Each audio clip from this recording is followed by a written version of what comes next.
Where I work is I do a lot of things, so sometimes I don't know which one to say. But I work with one Tourism Society of Ghana as Director of Operations, and then Tourism Society of Ghana, you hear Tosuga. So that is where I work, one, and then I also work with my boss as one of the directors of a new company that we've set up, and it's a tourism company, Pamosi African Tours. So very soon you'll be hearing more of us. Our aim is to get people to travel to Ghana and then get others to also travel outside. So we are trying to work with other countries, especially in Africa, and we are working along with Prof. So, and then again, I'm also working on a project for Lucas College, where I'm also a student. I'm doing my master's in tourism here. So I'm working on a project for them, and also here as a student. So that is me. I'm married with one wife. Nowadays it's important. With 3 kids. So. My name is Evangeline. I'm a student of Lucas College University, studying tourism and hospitality management. My name is Albert Eisen, a travel consultant at Pacific Tours, and also a client service personnel at Pacific Solutions and Services, marketing, consultancy, and communication. My name is Christy Eisen, the CEO of Pacific Tours. By the name, I guess you know, we are travel and tour operators, and we are into domestic tourism, inbound tourism, and outbound tourism. We also have other business lines in marketing communications. The name of the company is Pacific Solutions and Services. It's internationally affiliated, so for all your marketing communications solutions that you need, you can, respectfully follow them. Yes, I believe. I'm working in 13 companies. Wow. 13. 1 month. I'm an auditor for 24 years, accountant for 27 years. Wow. And I work with so many companies as an account officer. Yes. And I also help other mining companies who want their mining lease with their financial projections. Okay, I'm from Forces. I'm a student in Central University, studying teaching assistant. I have a lot ahead, so I'm now going to come. I'm Doris Famosama Maulom, Head of Stocks and Logistics for Mawako Fast Food, a student of Lucas University, and also A pastor. I'm actually, and I'm a caterer by profession. I have my own catering business that I do handle. So if you're looking for a professional caterer to take care of your wedding, just call on me. My name is Olusu Odiwahe. Nice to see you, my people. I'm the CEO of Athena Solutions. We are into the training of people in the hospitality industry who want to work in hotels. And I'm also a management consultant for Foresight Consulting, which is based in Finland. Thank you. My name is Isedius Agoto. I am a management consultant for many years, and I'm looking for people to manage small businesses, individuals. I can really bring you up. If you want to be a member of parliament or even the president, I will, coach you. And that is me. Thank you. Women in Law and Development. Yes. And I travel blog, and I'm also an independent travel agent. I'm Hila Ado. I'm an academic. I'm Vice President, Lucas College. I have actually hounded Prof. because the first time I met him, I said, Ghanaians can do many things, but they don't know how to put their activities in line to get money. So how do we do that? And I've been hounding him. You know how to hound somebody? to pester the person always.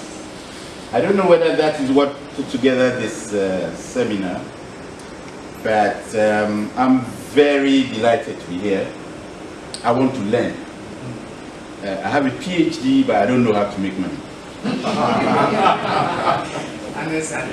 Yes, and I don't want you to be like me. I want you to get your money even tomorrow. So that when you get some, maybe you can give me to some. Even if you don't give me, you can give somebody. Yeah. And we want Ghana to be a rich country. If we are, maybe people will know us more. I'm very interested in what particularly the young ones are saying. Apart from what they do for other people, they say, I run a small something. Yeah. And it is that small something that brings the money. And I'm sure you are here to find out how you can make that money the more. Prof, I'm sure we would hear that. Thank you very much for coming.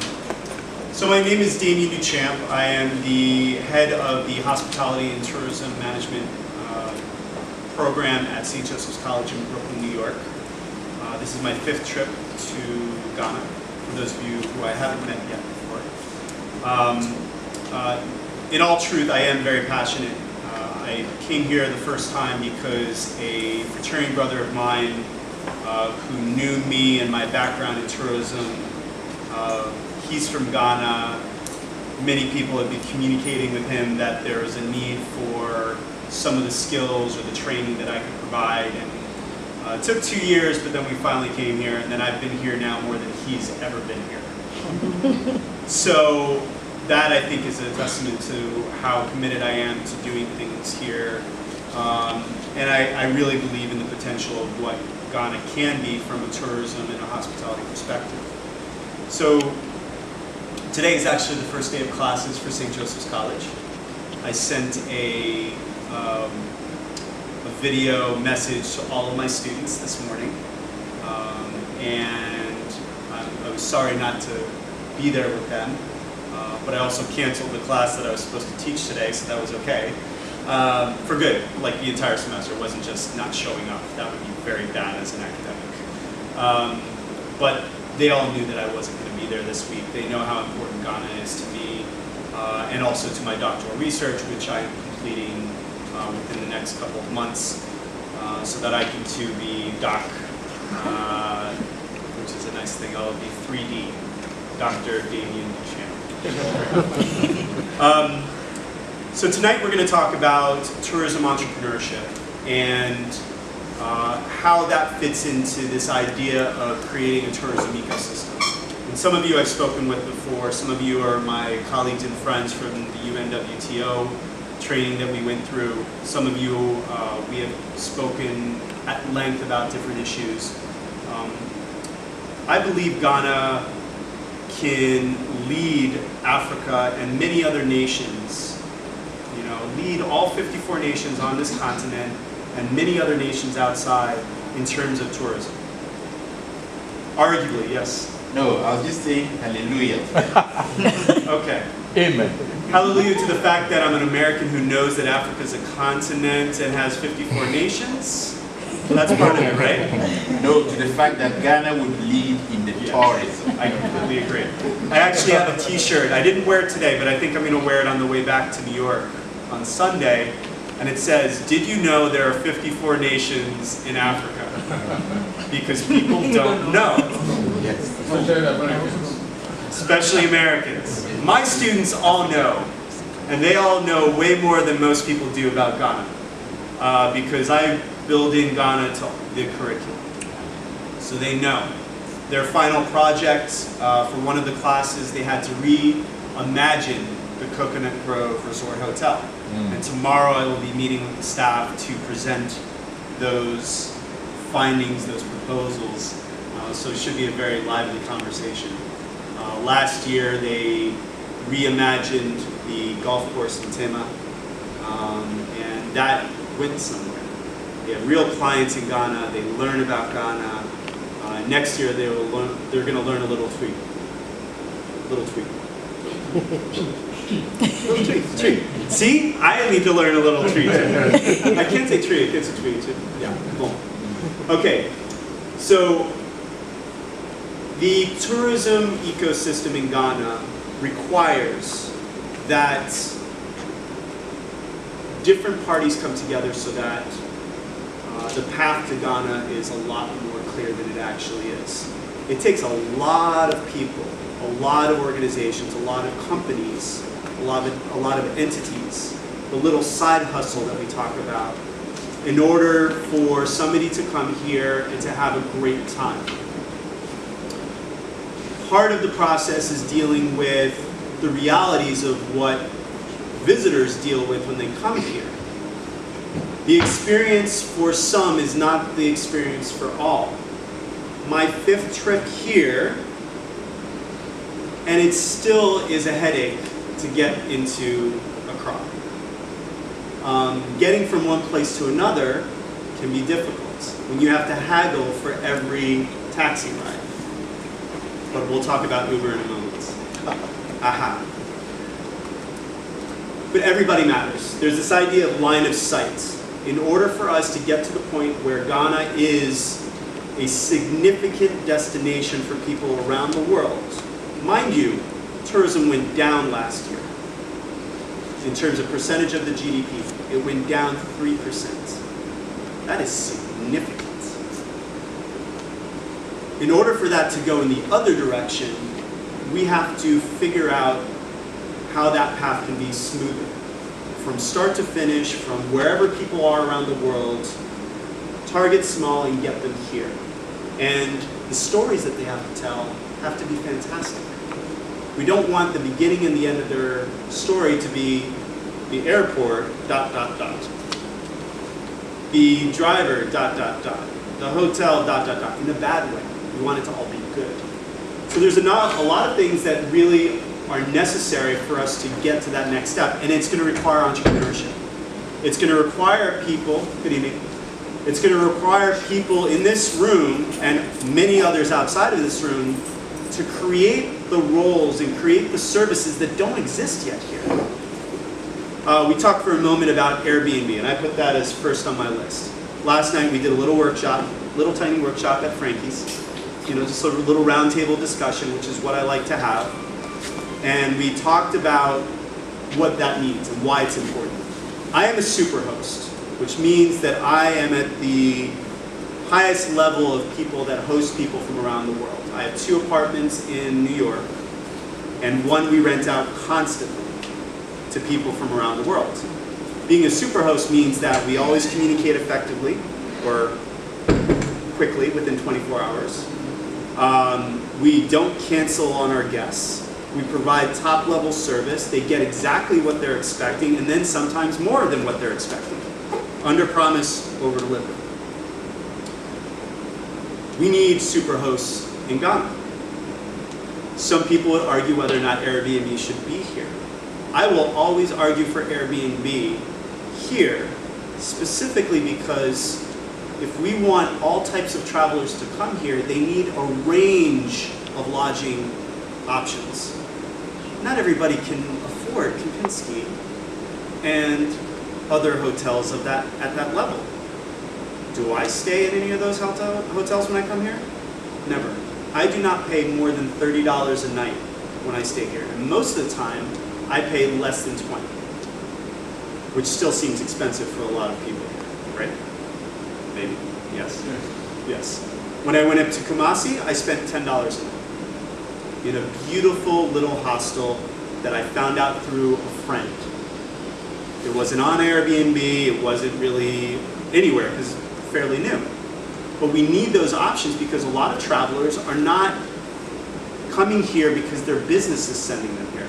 Well, that's a lot of the people that look like me that are coming here are business, media, NGO, diplomat, etc. They're not here as tourists. But those that are going to be pure tourists, and they're spending their own money, it's nonsensical to stay at the Kempinski. It's too much money. It's a beautiful hotel. I took a tour there this morning for a conference that we're going to host in October.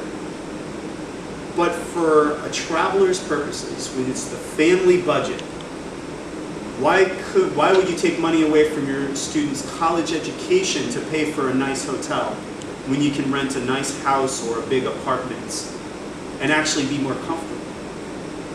You're bringing little ones with you? It's nice to stay in a home where they've already prepared it for little ones so they don't stick their fingers in the sides. It's a bad thing. So Airbnb fills a void, and it's entrepreneurship. You have 2 rooms that you never use in your apartment. You can rent them out to lovely people from around the world and keep money in Ghana. Let me ask the question. The money that is spent at Kempinski and other big hotels, does it stay in Ghana? Not a lot of it.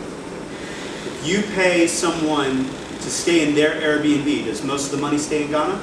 Yes. Yes, because they live here. They're here. They're paying their rent. They're paying the vendors. They're paying for the water to be filled in. So Airbnb is a form of entrepreneurship. So I think it matters. It's part of that ecosystem. It gives people an option because they're looking at the price tag to fly in here, $1,000 to fly into Accra. $1,000. And that's with a stop somewhere else. They want to save in other places. They want to save on their lodging, they want to save on their food. If you rent an Airbnb, you have a kitchen. So you can cook more efficiently. You're not spending top dollar for your meals every meal for 1, 2, 3 weeks. Okay? Let me talk about Uber for just a moment. Uber is also a form of entrepreneurship. Okay? It can be your vehicle or it's a vehicle that you borrow. But in any case, you're working for yourself. Yes, you're paying a little bit to Uber. They get 25% of whatever you make. If you didn't know, now you know that's how much they get. Okay? Uber doesn't work everywhere around the world because governments clamp down on it.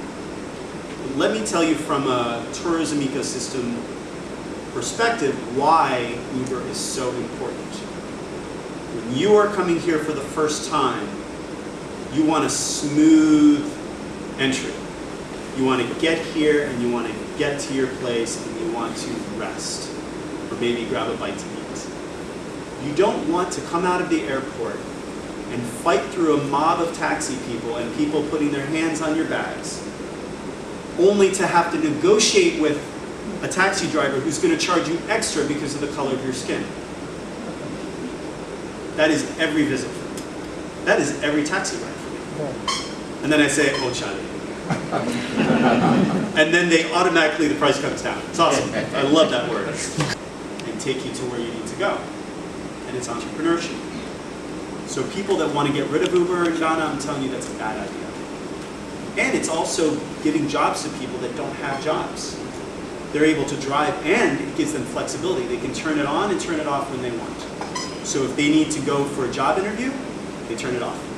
Boom, they go. If they want to work more hours, less hours, they have a lot of that flexibility. It's important. And I don't care if it's Uber. It can be Uber, it can be Lyft, it can be another company that has a wide audience.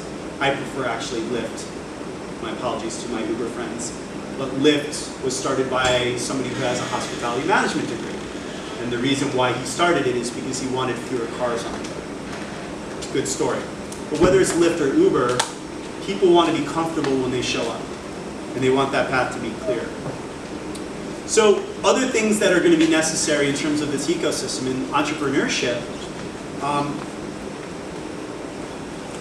do we have enough tour operators in Ghana?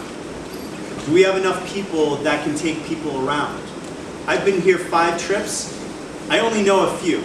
And a lot of them I met at the UNWTO session. And it shouldn't be that difficult.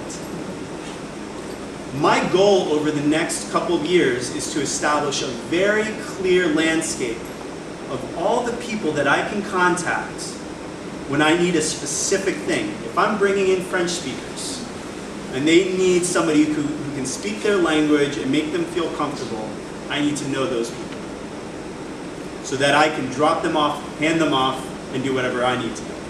Ça va? Ça marche? That's what I do in New York. I specialize in French-speaking clients, which is a good thing to do. It's very niche.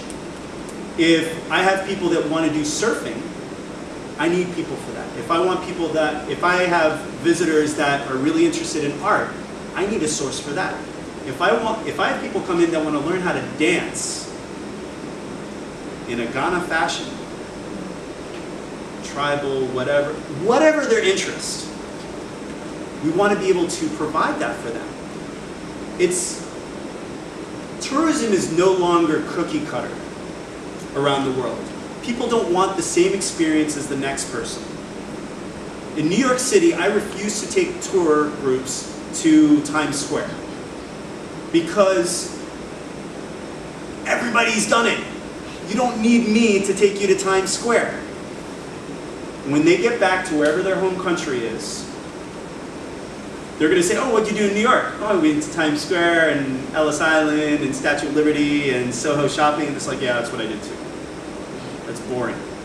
So when they come to Ghana, I think we have an amazing opportunity to give them a unique experience. One, just coming to Ghana is a unique experience. But then all of the beautiful things that they can do in this vast country. And I did some interviews earlier. I was talking to people about beautiful places to go, historic places to go. There are a lot of them. And we need to make the path to those things a little bit easier. But it's not just about seeing things, it's about doing things. It's about cooking. It's about making pottery. It's about making clothing. It's about learning how to dance. It's about learning how to speak the language that I can't pronounce. Right? And that's going to take entrepreneurship. Right? And they will pay. Wow, will they pay? When I go to any of the sites in Ghana, I'm charged 10 cedis, 20 cedis. To an American, that is nothing. And I know that's weird to say, but I'm telling you that that is nothing. We pay way more for that for stupid things. When I go to the Memorial Park, Kwame Nkrumah Memorial Park, I paid 10 cedis to get in. I think it was 10 cedis.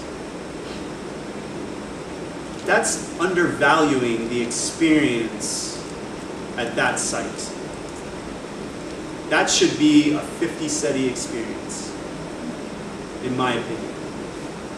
But that also requires entrepreneurs. What's the favorite term, Dr. Addo, that you love that I talk to you about? 2 words: revenue streams. Revenue streams. Okay? When somebody goes to a site, no matter where it is, in Ghana or any place else in the world, there should be multiple revenue streams. When I went to the park and then the museum, I only had one official opportunity to spend money, and that was my entry ticket. Where was the gift shop? Where was the food and beverage? Where was the special tour? Where was the different language tour? And I had to translate for some French speakers because they couldn't do it. I had to explain the coffin. Just how happened I speak French. And I bailed out these 3 Beninois women. But that should be built into the operation and an opportunity to make some money. A lot of people from around the world would pay top dollar for unique experiences.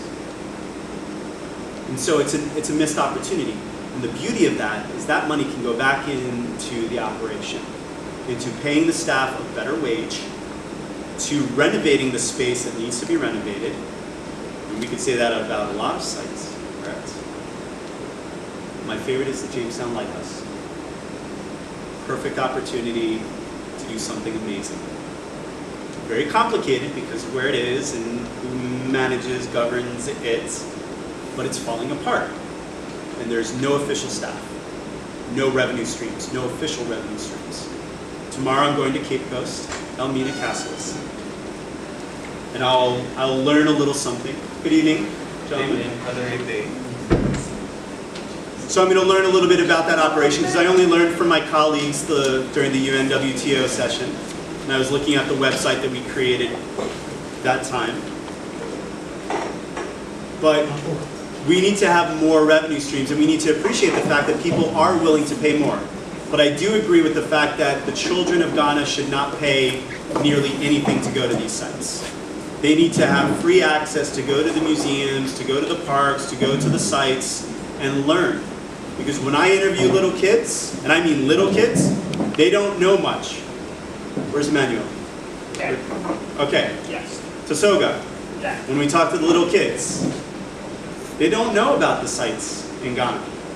And then you get to the older kids, they don't necessarily know the sites in Ghana. When we get to the older kids, they don't necessarily know the sites in Ghana. So for residents, for nationals, I think it's important that those prices be manageable within the Ghana range of pricing, whatever that is.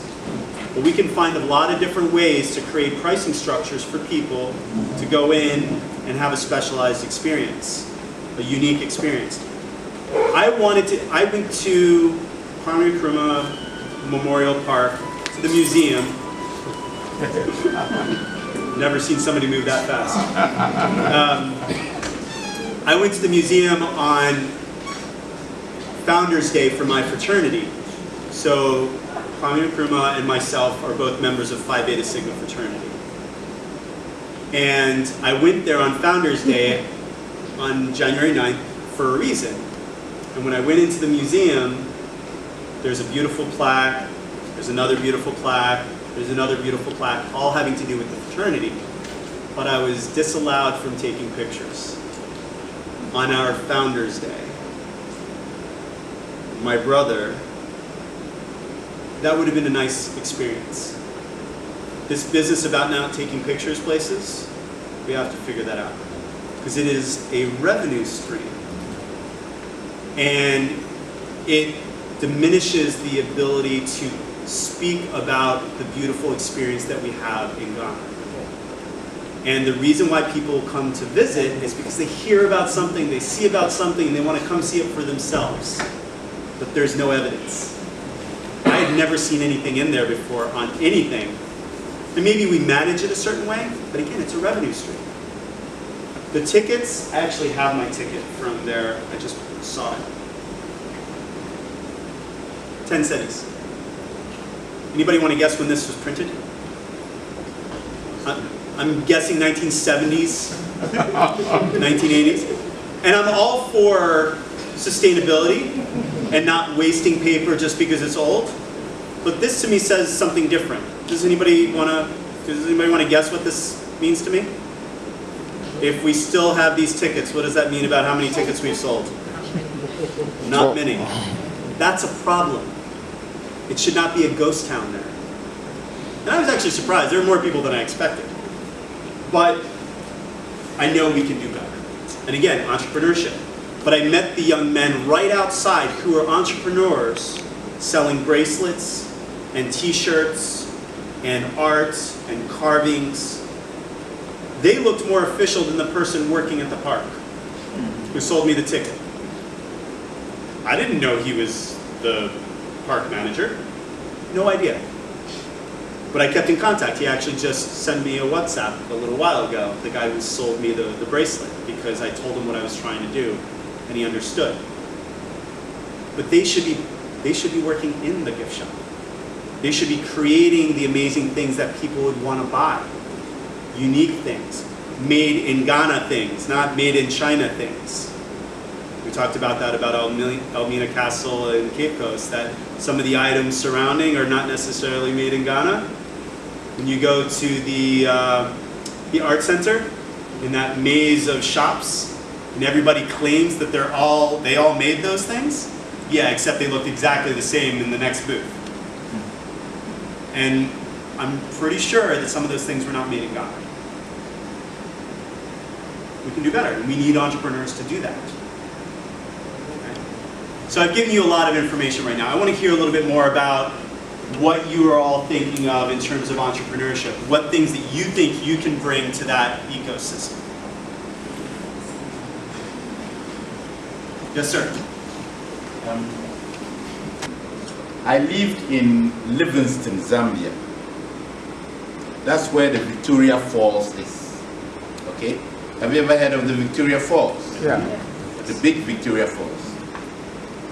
I lived there for 2.5 years. You see the big falls roaring in the distance.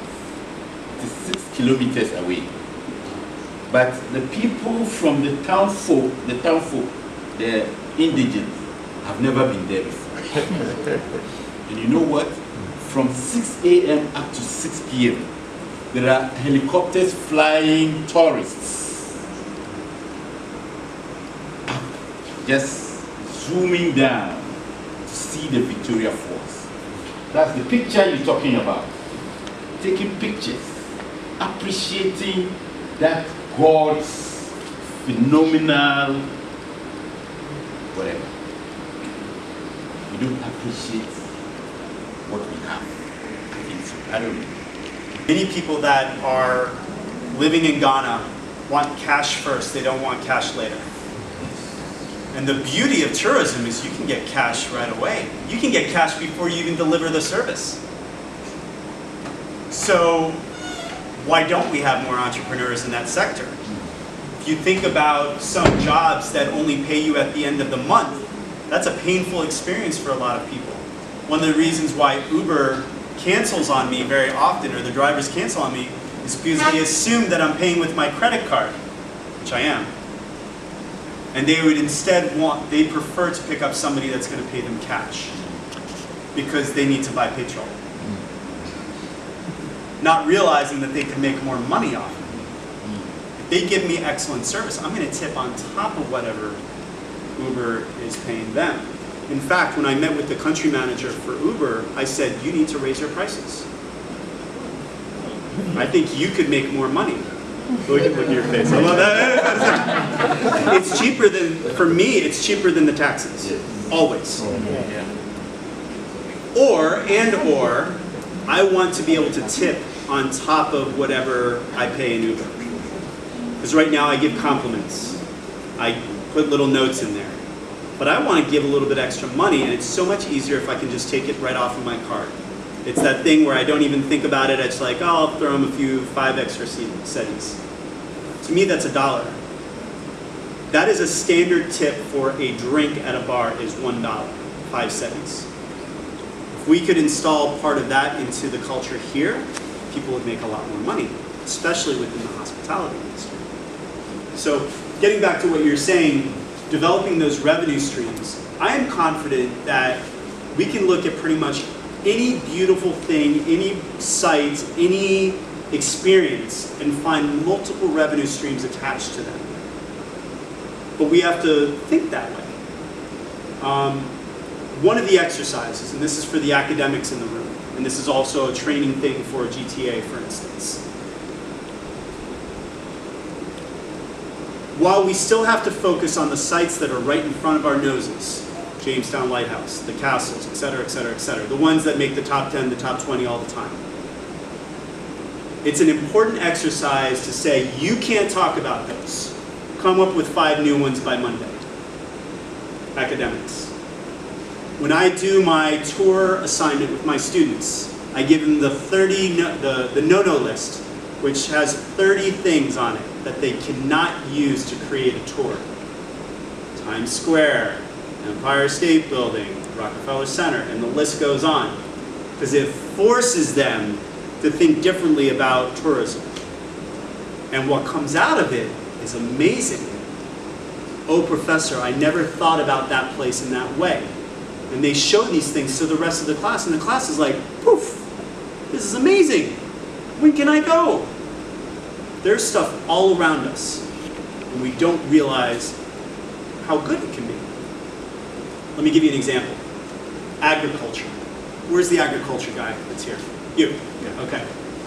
So I met with CMB Africa, BMC Africa.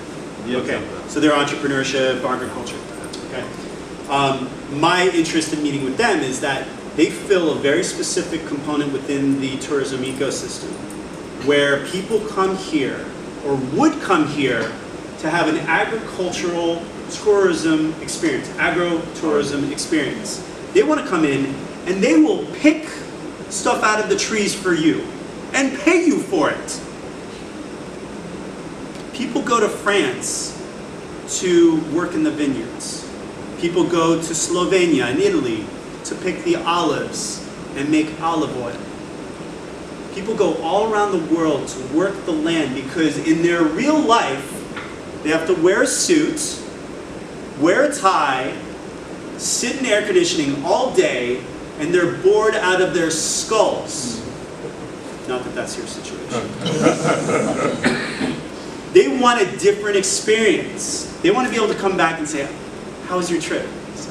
I was out in the land, my hands were in the soil, you know, I saw how this became this, and it was beautiful, and hey, let's have some of it. They want the entire experience.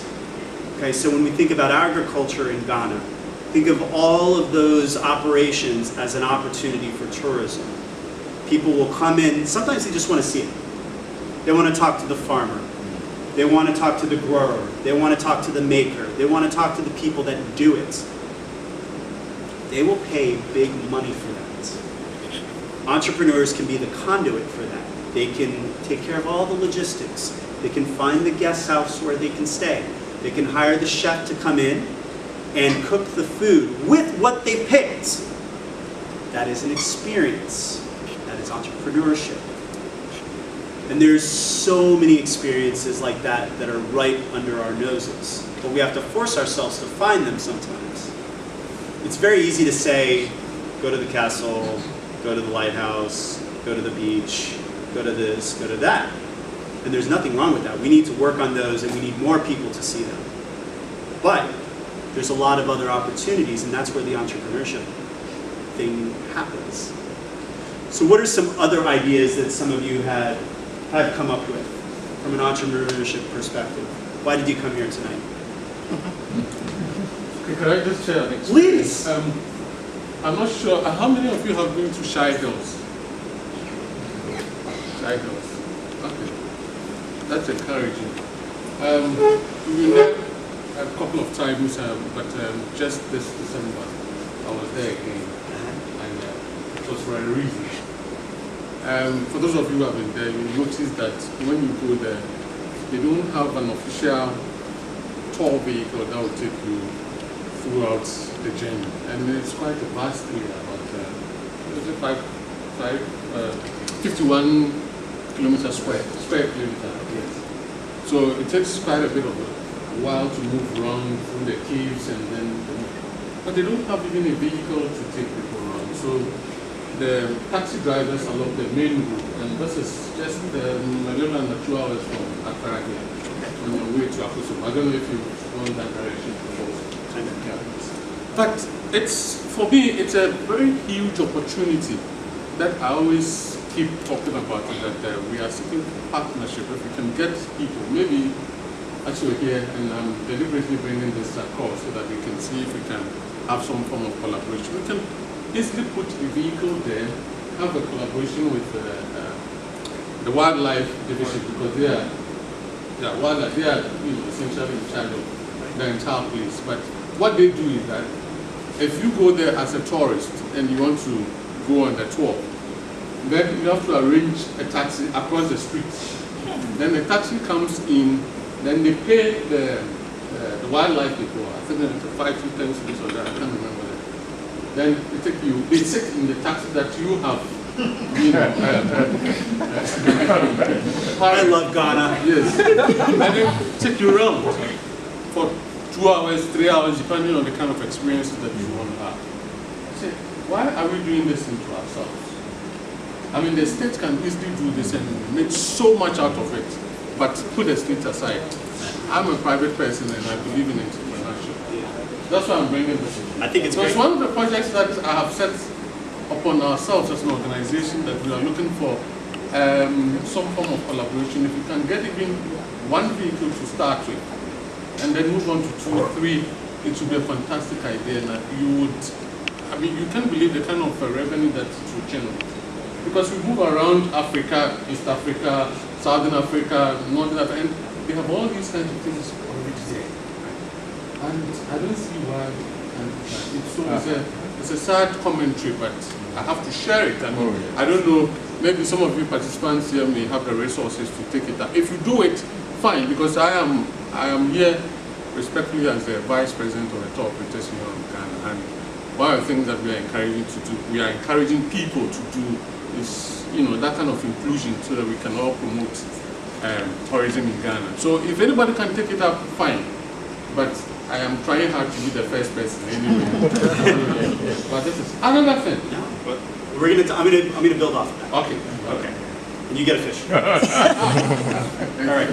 So what I love about that is because you talked about the different pieces that are either working or not working, and some things that we all laughed at. It's like, oh, he sits in there, he's there, he goes across. I hesitate to ask if the revenue streams are official or unofficial. That's okay, right? But it could be a revenue stream, a legitimate revenue stream. Here's something that I'm going to throw into the mix, and I'm going to come back to this example.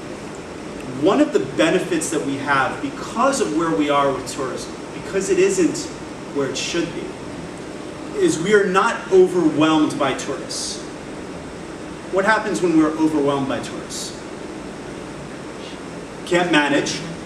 And what happens to the place? Service, there are service issues, pollution, quality goes down. So what has happened in some countries where there's been too much tourism is entire species have been destroyed. Towns, villages have lost their authenticity. I know this is going to be a silly question. Has anybody been to Cancun? Anybody, you've heard? Okay, you've been to Cancun.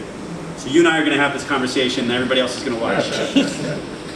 So Cancun is a very popular Mexican destination. Spring break, woohoo, for the US and other parts of the world, but mainly US. It is so not authentically Mexican that it's not good. You get followed by people left and right, and they're trying to make money off of you. Not that that doesn't happen here as well, but it's excessive. And when you drink a margarita, it's not a Mexican margarita, it's a margarita for the American US taste bud.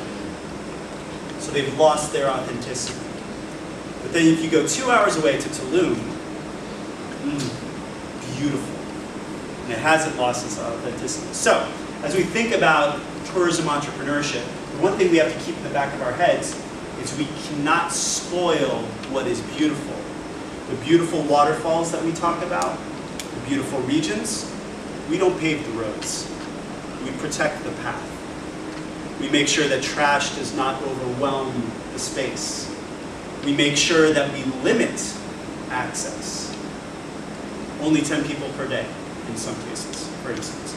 Because we know, the forest people, the parks people, they know what the land can handle in terms of people walking on it. There's a science to that. No matter where you are in the region, you find the sites that are within your scope or within your ability to travel. In New York City, I have some schools that can't come to my campus because of their distance, because it takes a long time in the subway to get to us, and by the time they get to us, the program's over, and then they have to run back. But you work within it, and so sometimes we bring the program to them. Here, maybe that's the side of the side hustle, which is that the tourism operators here, we talk about this a lot in medicine, take care of the people that have all the money in the front door, take as much as you can from them, and then out the back door you help the people that can't afford it.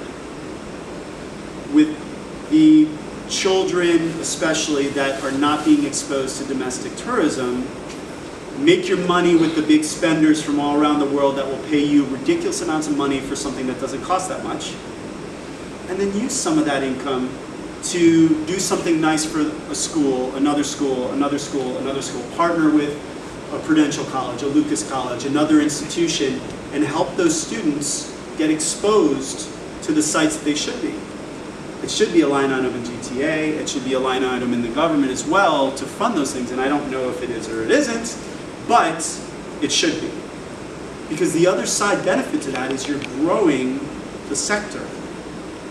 When I go to the schools, my favorite thing to do is I ask, how many of you want to work in a hotel? No arms. How many of you want to work in a restaurant? No arms. How many of you want to work in a bank? Everybody! Right, that's where the money is, right? But if we do more of these trips, they meet the tour guides. They meet the people that take care of the parks. They meet the people that take care of the castle. And they realize, wait, this is a job? This is the coolest job in the world. I get to hang out in the forest. I get to show people around from all around the world. But there isn't that perspective. And so I think that is what I learned my first and second trip, is that I can't just come here and do some service training and the hospitality industry is going to get great. We have to start very, very young, and we need to grow the sector. The little kids, the bigger kids, the bigger kids, the bigger kids. One of the things that I heard in one of my interviews is that people talk down on this industry. Yeah. They tell people, don't do that. Go work in a bank. I mean, not that there's anything wrong with working in a bank, or working in a hospital, or working as a lawyer. Those are great jobs. Hospitality, tourism, it's the biggest industry in the world. You'll never go hungry if you work in a restaurant.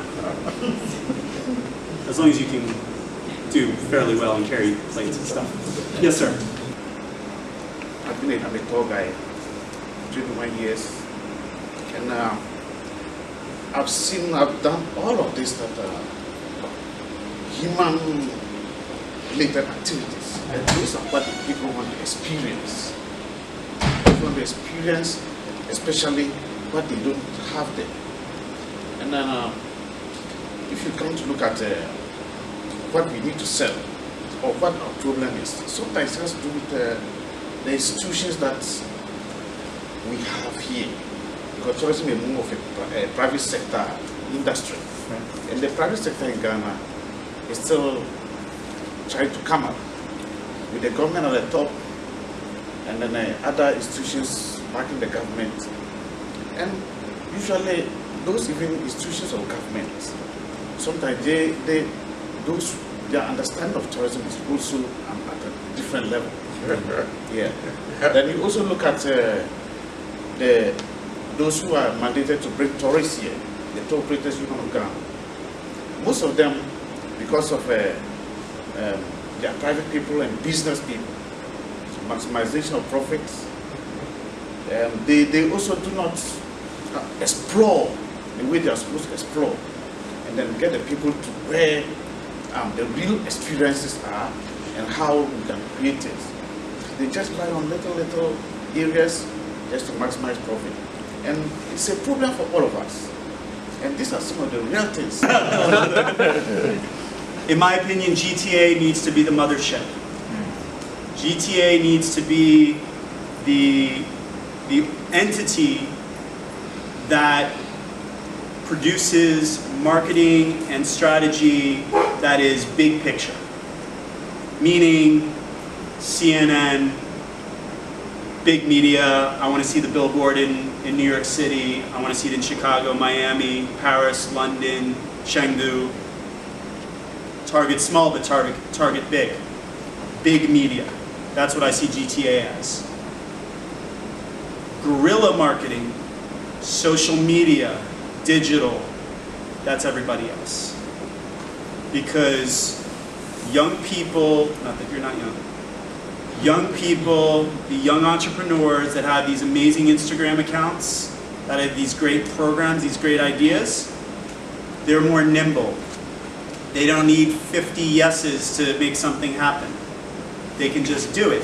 And so Mothership leads the way, and the smaller private entrepreneurs fill in everything else. And together it tells the whole story, and it attracts people to Ghana. Right now, people can't pick out Ghana on a map. They get confused. There's too many G countries. Oh, Guyana. No.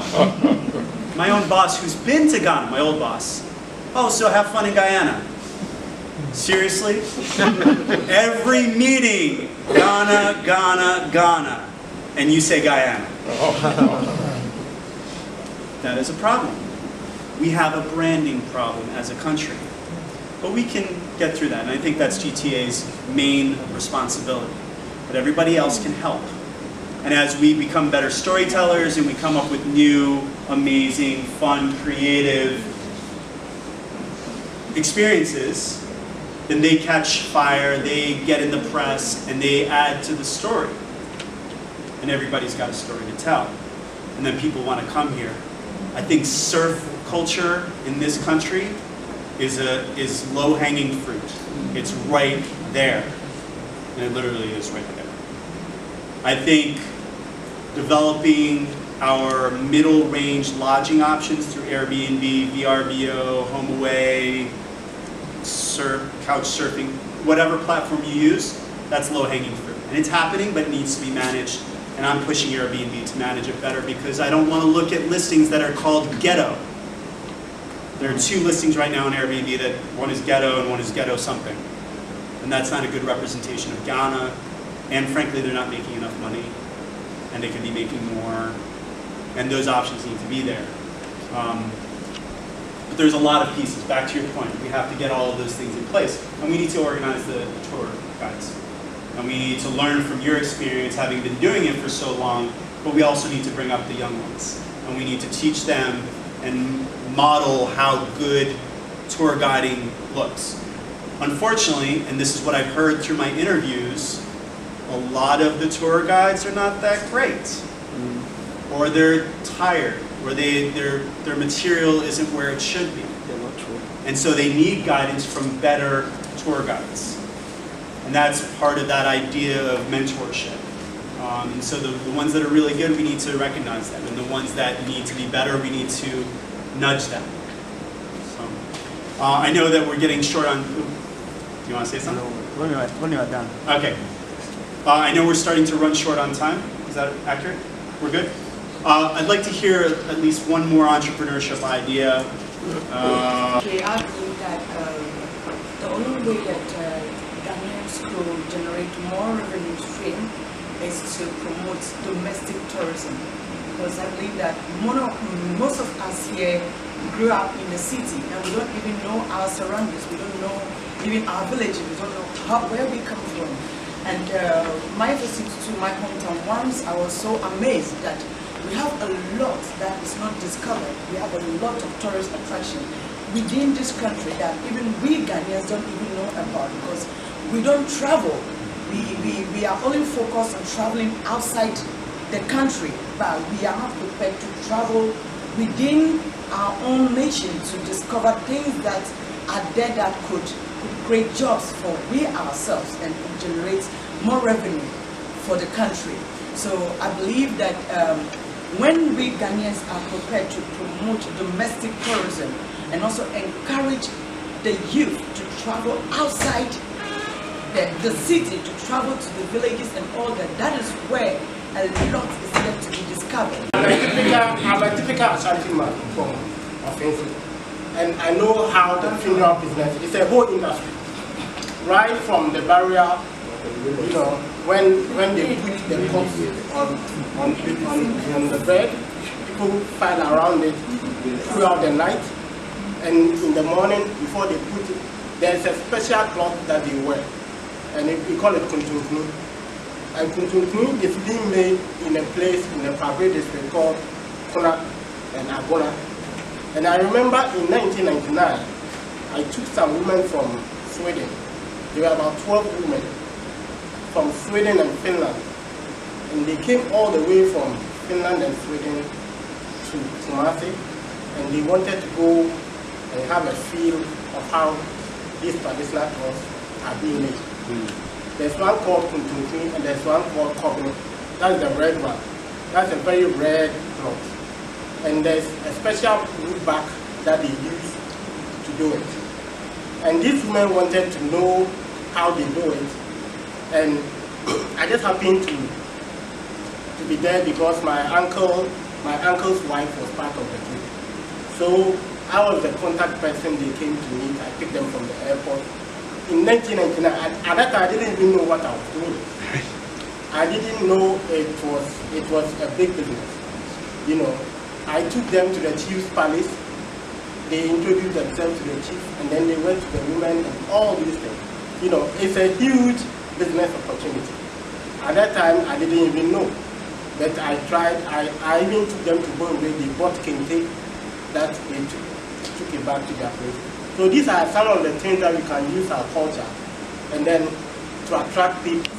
I thank the organizers for this forum for us to be able to talk about tourism.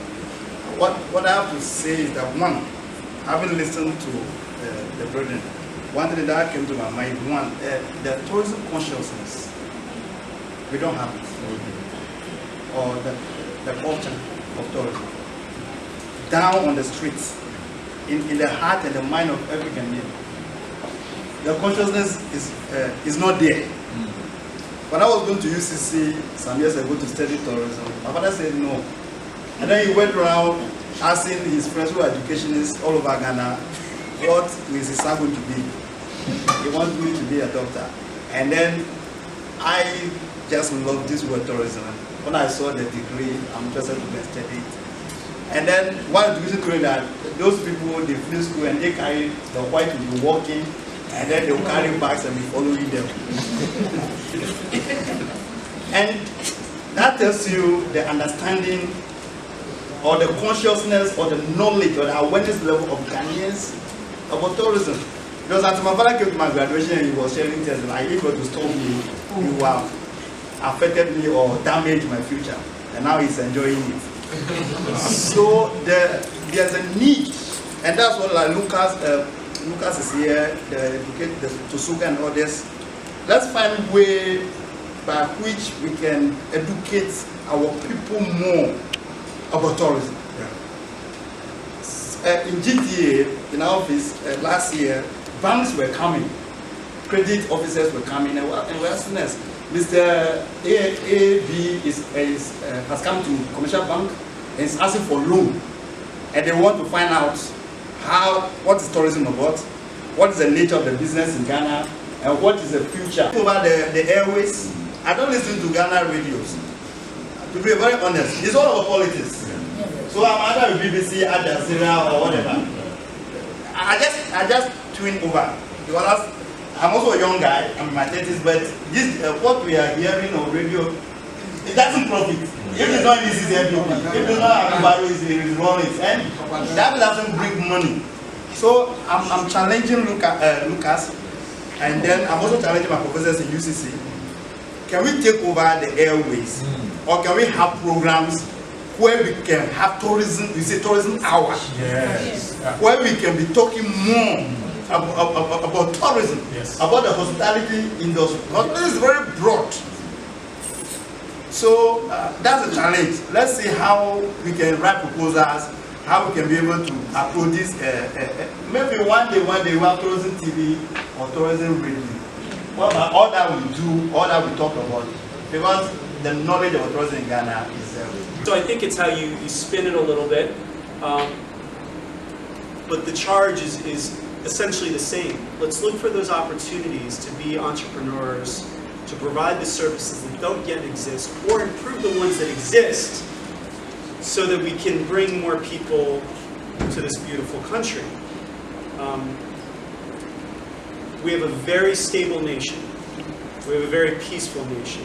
We have the most beautiful people in the world. But there's a difference between being hospitable and hospitality. And we have to figure out that difference, and that starts with the little ones. We need to tell the people that are within our lives, our family and friends, that hospitality and tourism is a good industry.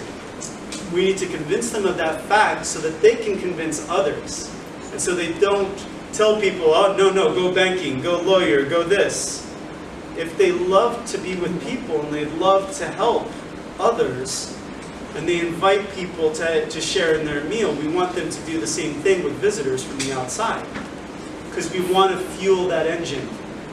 We want to feed the economy, the multiplier effect.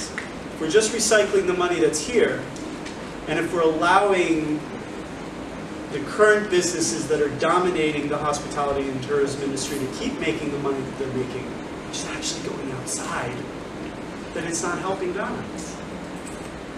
So we have to bring people from the outside, let them bring their resources in, and keep it here. So find ways for them to give you money. Help them give you money by coming up with some fun, creative ideas. One last idea that I'll throw in for supper clubs, meals with people. There are platforms all over the world that support this. Open your homes to unique dining experiences. And when I mean supper clubs, I mean a room this big with big long tables, and you charge people to come in and eat with you. They will pay a lot of money. Their one $50 bill might pay for the entire meal for everybody. And they'll pay for it because that's a unique experience. Otherwise, they're bored in their hotel, they're going to KFC, they're not having a great experience, or they're not having as good of an experience as they could have. It's just one of a million ideas that can happen. So, that being said, I think it's a good time for us to close. I will stick around to chat with people for a little bit after, but let's keep the conversation going.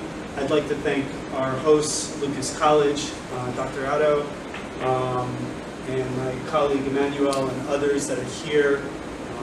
I always enjoy being in Ghana. This is my second to last program before I leave. On Saturday we have a Bitcoin and technology conference at Impact Hub. So that's a whole other conversation. But I'm glad that we did this, and we'll do this essentially every time I come back. And I'll be back in May, I believe May 22nd through June 8th. So not too long from now. But I'm only a WhatsApp message away. So thank you very much, everyone. Yeah, thank you. Experience. In September, we took about 250 SNAP pensioners there. And unfortunately, we took them in VIP buses. They couldn't go into the real place. And these people could not walk. They were, I mean, pensioners 65, 70 something. And we had to come back. Oh. It was so sad. Oh. We just had to come back because there was no car to take them there. They couldn't walk. So I think we have to start networking and see. Some people have buses, mini buses there that they are not using. Some have been there for years, nobody is buying.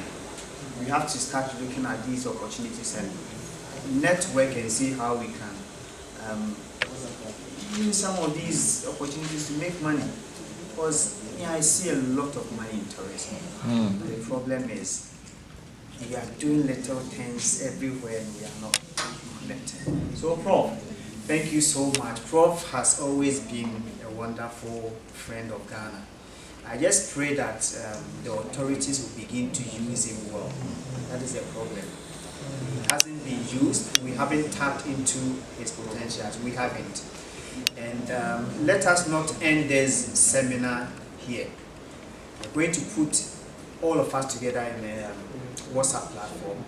We'll continue to dialogue, we'll continue to discuss issues. I know some of them.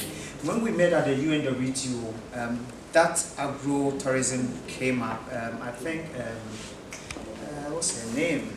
Cornelia. She's with Forestry Commission. Prof said, we'll organize another one. Hopefully, we'll invite more people to come. And then the radio and TV that Della mentioned. It's something that we have about 6 radio stations and TV stations that are willing to host some of these programs. Tosoga is doing a lot of jobs, but we can't do it alone because they're not getting any money from anywhere. We do it on our own. And we can't also be everywhere at the same time. So we need some of you to come along. We have about 6 radio stations that are willing to host programs like that. Every week they've given us slot, 1 hour every week. But we don't have the resources to do it now.